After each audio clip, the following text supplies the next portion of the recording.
Bapak, ibu-ibu, hadirin wal hadirat yang dimuliakan Allah SWT, bahwa sesungguhnya berwibawanya hukum itu berada di tangan sang pemimpin.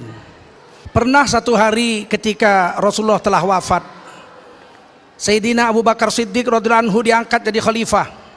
Pada saat itu puluhan ribu orang Islam membangkang, tidak mau membayar zakat. Padahal zakat itu rukun Islam. Ini hukum agama yang harus ditegakkan. Maka pada saat itu puluhan ribu membangkang.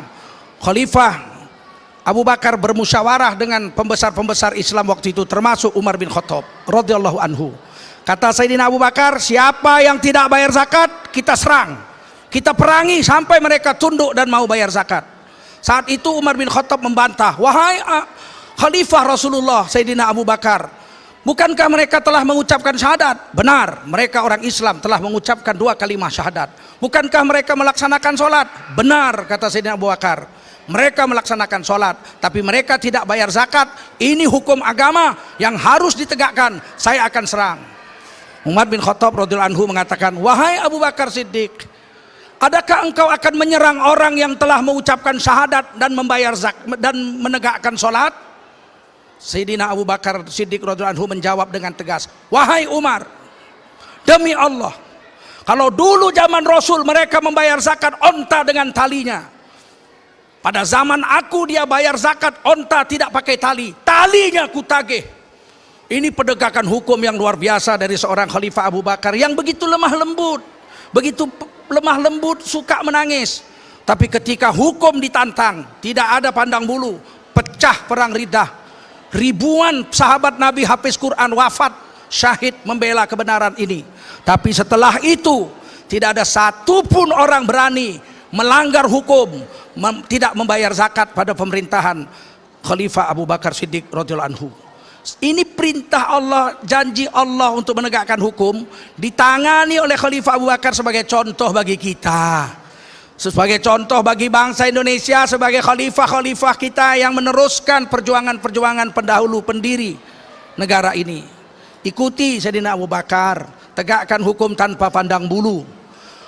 Bapak-bapak, ibu-ibu yang dimuliakan Allah Subhanahu wa taala, janganlah kalau ada 1 orang 2 orang tersangkut hukum terus dianggap ini adalah sesuatu yang merusakkan institusi. Tidak. Jangan kita tersangkut hukum, kita menganggap apabila ditegakkan hukum ini adalah penghinaan bagi saya, bagi tempat saya bernaung, bagi institusi saya. Tidak. Jangan kita merasa kalau ada orang menangkap salah satu daripada institusi kita dikatakan mau menghancurkan institusi kita. Tidak. Betul? Orang Melayu mengatakan, jangan karena buruk rupa kaca dibelah. Kalau muka kita bopeng, kita lihat di cermin, cerminnya dibanting. 1000 kali pun cermin dibanting, muka kita tetap bokeng. Betul? Muka tetap bopeng. Jangan banting cermin. Cermin tidak akan mengubah keadaan, karena apa yang ada di cermin itu sebenarnya keadaan asli yang diperlihatkan ke depan cermin.